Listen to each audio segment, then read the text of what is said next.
1979 was not supposed to be a great year for rock music. Disco ruled the charts.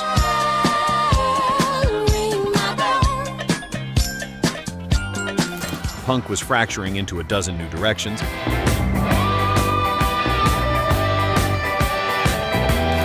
And the critics had already started writing rock's obituary.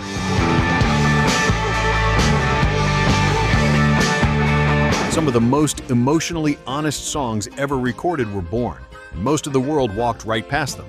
If the sound of that era still moves something inside you, consider subscribing to Rock and Rewind so you never miss a journey like this one.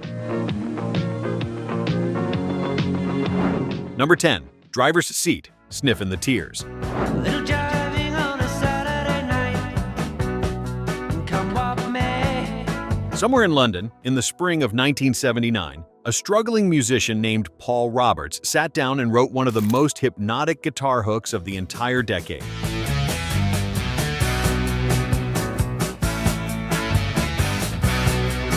The band was called Sniffin' the Tears, and they had exactly one shot.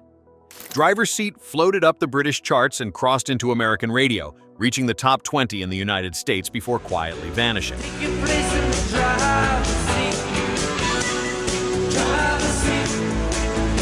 Paul Roberts reportedly recorded the song with a tiny budget, almost no promotion, and a band that dissolved not long after. The melody, that circular, dreamy guitar line, is the kind that gets lodged in the back of your memory for decades.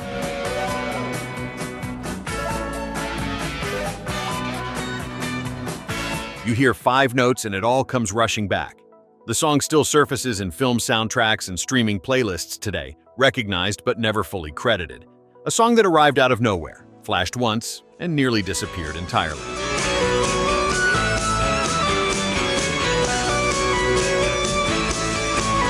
Number 9. 99 Toto.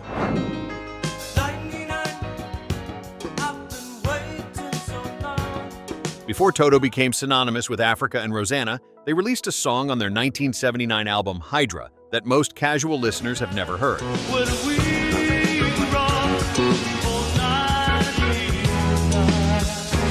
99 was a science fiction love story built around piano, layered harmonies, and an orchestral sweep that most bands could not have pulled off.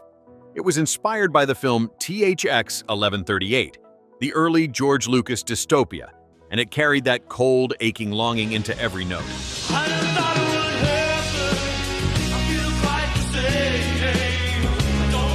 The song barely registered on the charts. Toto was still finding its commercial footing, and Hydra as an album was considered a commercial disappointment at the time.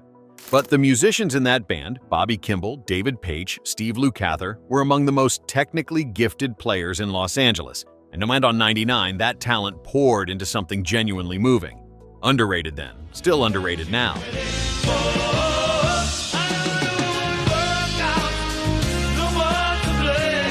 Number 8. Longer, Dan Fogelberg.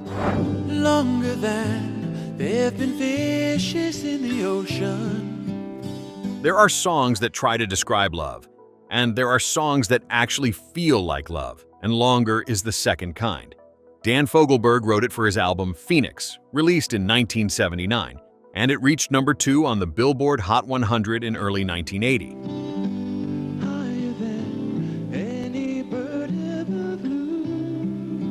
The acoustic fingerpicking was delicate and precise. The imagery, rivers, mountains, seas burning away, was the kind of language that took real craft and real feeling to produce.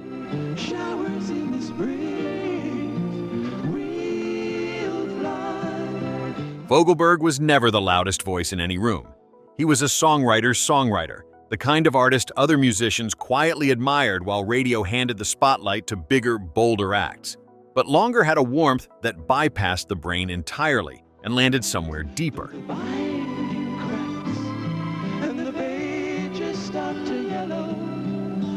It became a wedding staple, a quiet classic, a song that millions of people chose for the most important moments of their lives without always being able to explain why.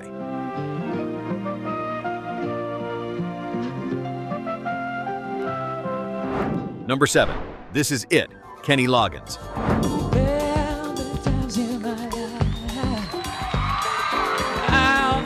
By 1979, Kenny Loggins had spent most of the decade writing hits for other people and sharing credit with Jim Messina. Then he went out on his own and made Keep the Fire, a solo record that contained one of the year's most emotionally devastating songs.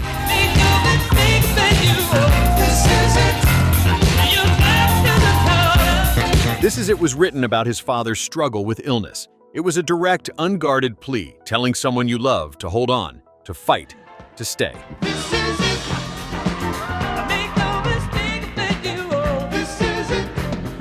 Nothing was vague or stylized. Every word meant exactly what it said. The production was lush without being overdone, built around Loggins' warm, aching tenor, and when the chorus hit, it landed with a weight that more famous songs rarely achieve.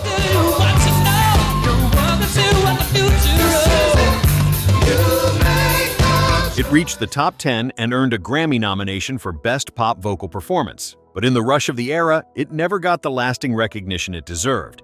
For anyone who has ever sat beside someone who was slipping away, this song has never stopped being true.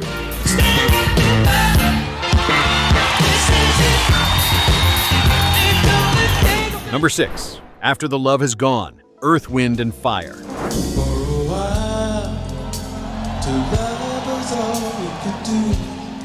The opening notes arrive softly, almost tentatively, which is the last thing you expected from Earth, Wind and Fire. David Foster, Jay Graydon, and Bill Champlin co-wrote it together in 1979, and the result was something that felt apart from everything else on the group's catalog, quieter and more sorrowful. Deep inside we knew our love was true for a while.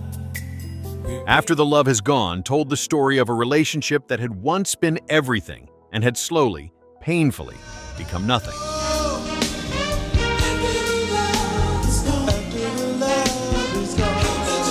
Philip Bailey's vocal performance was restrained in the best possible way. Controlled emotion held just barely in check. The song won the Grammy for Best Rhythm and Blues Song in 1980 and reached the top 5.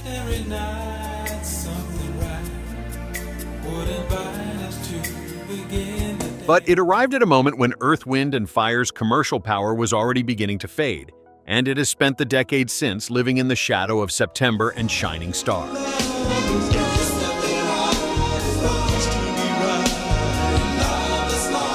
Some songs deserve their own sky. Before we continue, drop a comment and let us know where you're watching from. And tell us if any of these songs are bringing back memories you had almost forgotten. Number 5. Even the Losers, Tom Petty and the Heartbreakers. You smoked cigarettes, we stared at the moon. Damn the Torpedoes is widely considered one of the best American rock albums ever made, and it was recorded and released in 1979 under extraordinary pressure. Like every word you said was meant to be. The record label battles, the near bankruptcy, the relentless touring on nothing. Even the Losers was buried in the middle of that album. Not the single, not the showpiece.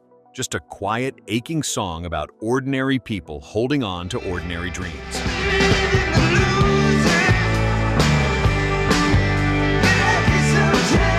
Tom Petty had a gift for writing lines that felt both entirely personal and completely universal. Losers get lucky sometimes. It sounds simple. It is not. The band, Mike Campbell's guitar in particular, built something behind those words that was luminous and unhurried.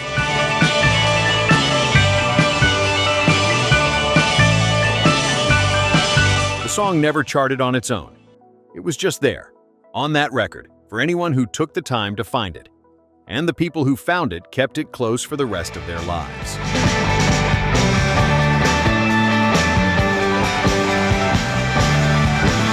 Number 4. Sarah, Fleetwood Mac. And it was just like a great dark way. The Tusk album was considered a commercial letdown in 1979 because it followed Rumors, which had sold over 40 million copies worldwide. That comparison was unfair to the point of being absurd. When you build your house, then call me. Sarah, at over 6.5 minutes long, was the longest song Fleetwood Mac ever released as a single, and Stevie Nicks wrote it as a meditation on loss, love, and the cost of the life she had chosen. It was just like a great dog with The production was layered and cinematic, built around drifting keyboards and mirrors, and Nix's most vulnerable vocal performance on any Mac record. It reached the top 10 despite its length, which in 1979 was nearly unheard of. He said, Sarah. But because Tusk was framed as a disappointment, Sarah was swept into that narrative and largely left behind. Heard now, away from any comparison, it sounds like nothing else. It sounds like time passing, which is what the best songs always do. You're the poet in my heart. Never change. Number 3. Gold, Jon Stewart. I jump into my car and I throw in my guitar. My heart beat time with the breathing. Jon Stewart had written Daydream Believer for the Monkees back in the 1960s, but by 1979 he was largely unknown to younger audiences.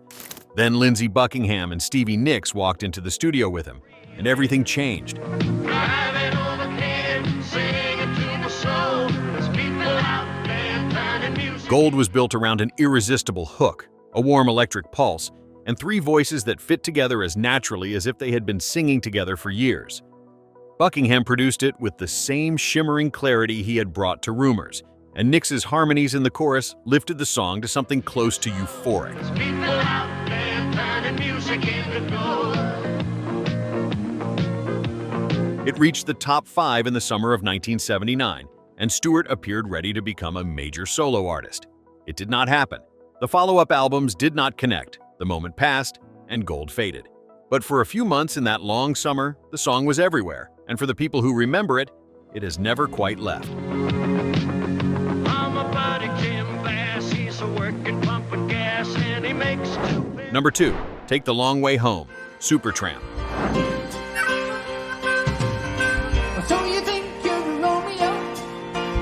Breakfast in America was the best-selling album of 1979 worldwide, which makes it strange to describe any song from it as overlooked. But Dreamer and the Logical Song and Breakfast in America took the spotlight, and Take the Long Way Home, tucked toward the end of the record, arrived like a question nobody fully answered.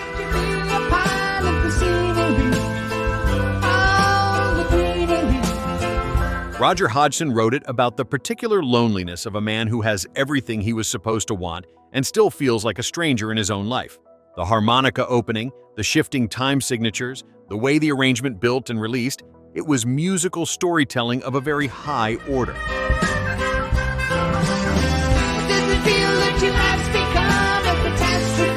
The song reached the top 10, but never received the same cultural footprint as its album mates. Heard alone on a long drive, it contains a kind of honest sadness that is almost uncomfortable. That is exactly what makes it beautiful.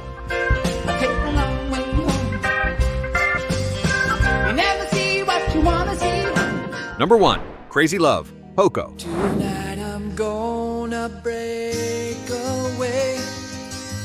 Just Poco spent most of the 1970s making careful, beautifully crafted country rock that critics admired and the public largely overlooked. Then in 1979, they reached number 17 with Crazy Love. be imprisoned by a fading man. A song so gentle and assured that it sounded like it had always existed. Rusty Young wrote it, and it had none of the ambition or urgency that defined the era. It was simply a man telling a woman that he needed her, set to harmonies so clean they almost hurt. It happens all the time, this crazy love of mine. The Eagles had taken country rock to the arena, but Poco always kept something smaller and more honest about it. Crazy Love was the sound of that honesty fully realized, unhurried and unguarded and quietly perfect. I hear her name and I have to cry. The tears come down. If 1979 produced anything more purely lovely than this, it has been waiting in the same place Poco waited, patient and undiscovered, for someone with enough time to listen. Wraps around my